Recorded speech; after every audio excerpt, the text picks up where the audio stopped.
Bienvenue dans Grand Teacher Relate, le podcast qui vous plonge au cœur des dessous de la finance, du pouvoir et des affaires qui dérangent. Aujourd'hui, on s'envole littéralement vers les cimes de la controverse.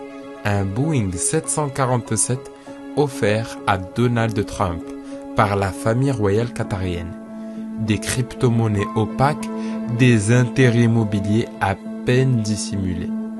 La frontière entre business et politique n'a jamais été aussi floue. Mais derrière les dorures de l'avion se cache peut-être la plus grande affaire de corruption présidentielle de l'histoire américaine moderne.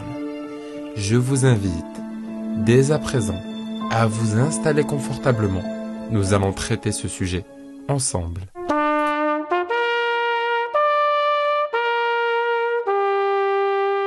Grand Teacher relate les histoires de la finance. Tout commence avec un cadeau, pas une montre, pas une cravate, non. Un Boeing 747 de luxe, estimé à 400 millions de dollars, offert par le Qatar à Donald Trump.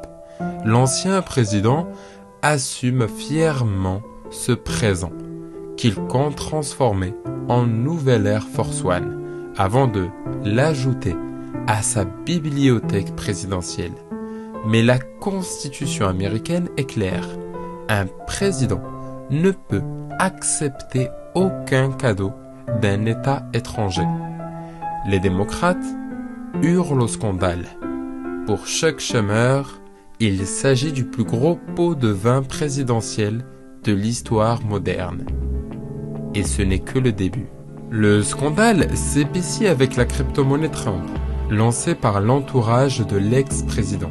Des événements exclusifs sont réservés à ses principaux détenteurs, comme des dîners privés dans ses clubs de golf ou même une visite VIP de la Maison Blanche. Mais ce n'est pas tout. Un fonds étatique des Émirats Arabes Unis aurait injecté 2 milliards de dollars dans une autre crypto liée à la famille Trump, via Binance. Les conflits d'intérêts deviennent criants, alors même que Trump contrôle la régulation du secteur crypto. Tony Clark, d'Accountable US, résume: cette présidence est à vendre. Arabie Saoudite, Qatar, Émirats Arabes Unis, la tournée de Trump ressemble davantage à une opération de prospection pour la Trump Organization qu'à une mission diplomatique. Partenariat immobilier, investissement dans le sport et la finance, tout y passe. Noah Buchbinder de l'association Cru parle de centaines de millions de dollars liés à des projets opaques et anonymes dans ces pays. Et ce, alors que Trump reste à la tête de l'exécutif américain. La Maison Blanche promet de la transparence, mais les critiques fusent. Même dans son propre camp, certains s'inquiètent. Le sénateur Rand Paul estime que cet avion envoie le mauvais message. Ben Shapiro, figure médiatique de droite, parle de trafic d'influence évident.